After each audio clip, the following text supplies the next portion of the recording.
Hey, just another really interesting session here, this time with Bob Rosen, professor, clinical psychologist, PhD, all lots of interesting stuff. But boy, did your kind of tingly kind of feeling start where you kind of go, I may have some of these attachments. We all may have some of these, and we need to start thinking about them. Anything resonate for you with this?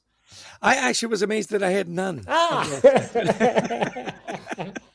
Well, you're perfect in every way, as Well, of course. yeah, a lot of people aspire to be perfect. I don't have that problem because I've arrived. Yeah, no, clearly you could look at all 10 of those and go, yeah, that's me, right? Yeah. You and I have written a lot about perfectionism, how we get caught up in that and how we get caught up in success and all that. I thought it was really interesting as he kicked it off. He said, you need to be a student of self-awareness. I thought that was a great admonition. Yeah. We talk about being a student of leadership and being continually curious. And I thought, that's a good addition to that. Be a student of self-awareness. Also, that all these attachments are driven by fear. Yeah. That really stuck with me. They go, yeah, you're afraid that you haven't lived the life you should have, so you have that fear of regret. And then, gosh, am I doing enough in the future? His division of past, future, and present, I thought was interesting. 10% in the past. You should, and he said in a positive, remember the good things. Yeah. That's okay, right? 20% in the future, we should be kind of at least know what we're doing tomorrow. Which you and I sometimes with our schedules can. Wednesday, I think I'm in Toledo. Why am I in Las Vegas? Yeah. It's clear I'm in Las Vegas. I just don't know why. Yeah. And then 70% in the present. We've heard that from a lot of people to try to stay as much as you can in the moment. So right out of the box, those were things that really stuck with me. How about you? Fear, like you said, that really resonated with me as well, because how much of our time coaching executives do we spend saying, okay, Susan, what do you think's the worst thing that's going to happen if you bring this idea up? Or Gavin, why are you afraid of this CEO? And, are they going to take away your family, your loved ones? There's so much fear. And what I really liked is he's saying, look, dig down, figure out what that is. Honestly, did mom and dad not hug you enough? Do you need something there? And that's not bad. You're just accepting it. You're finding out what it is. Do you feel like nobody ever listens to you when you talk? What is it? All he's saying, just be aware of what is driving that fear. That awareness starts a lot of good things happening in your life. Yeah. My last takeaway, I love this, is the super agers. That was such a great, I study the super agers, he's going to turn 70, right?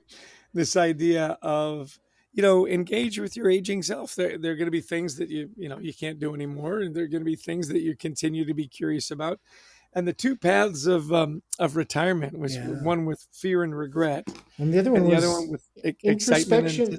Okay, that's what it was. Okay, I wrote that down, but I missed the excitement. Good. Yeah, excitement about the future, like what's ahead. Yeah, and it is interesting. As you know, I just attended a dear friend's funeral, and the other thing he talked about was everything's attached to a story. Yeah. And I thought it's really interesting, as our time comes, right? What will we be remembered for? And what will the stories people tell? And in the case of my friend, it was an overflow church and wonderful stories about service and giving and being a great friend and being a great dad. And, no one mentioned, and he was a very successful businessman. Nobody mentioned his businesses. Yeah. Nobody mentioned, any numbers on his W-2 or that kind of stuff.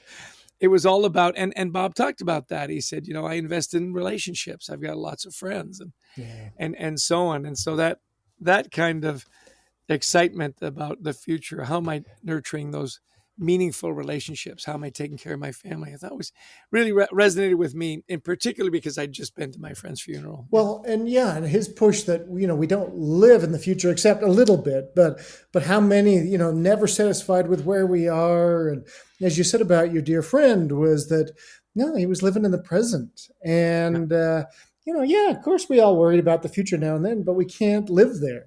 That's what creates an attachment. That's what creates fear.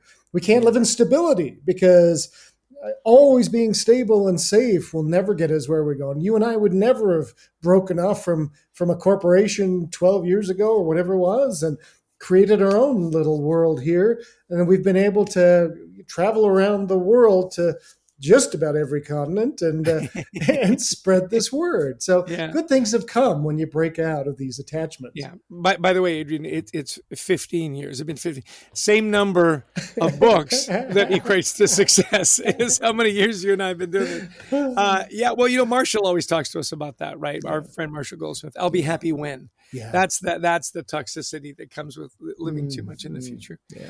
Well, great session. I love the name of his book, Detach. By the way, he says detach didn't mean to be removed. It was just letting go of those negative things. Detach, ditch your baggage to live a more fulfilling life.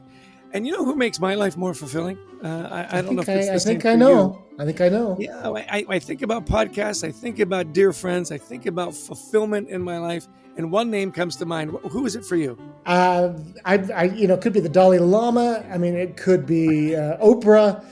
But for me, it's Brent Klein, our producer. So funny. Me too.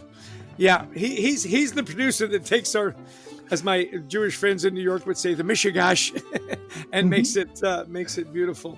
We're so thankful and grateful for him and for Christy Lawrence, our wonderful booker, who does so many good things for us. And I've lost my place, so take it over. Hey, if you like the podcast, that's all good. If you like it, share it, download it.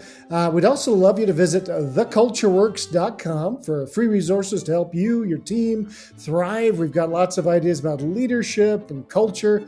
And you know what, Chess? We love speaking to audiences around the world, don't we? Virtually or in person. You give us the topic. By now, we can speak on it. Exactly. And thanks to all of you who have tuned in. We know you have busy lives. You got things going on. Thanks for taking some time and spending it with us.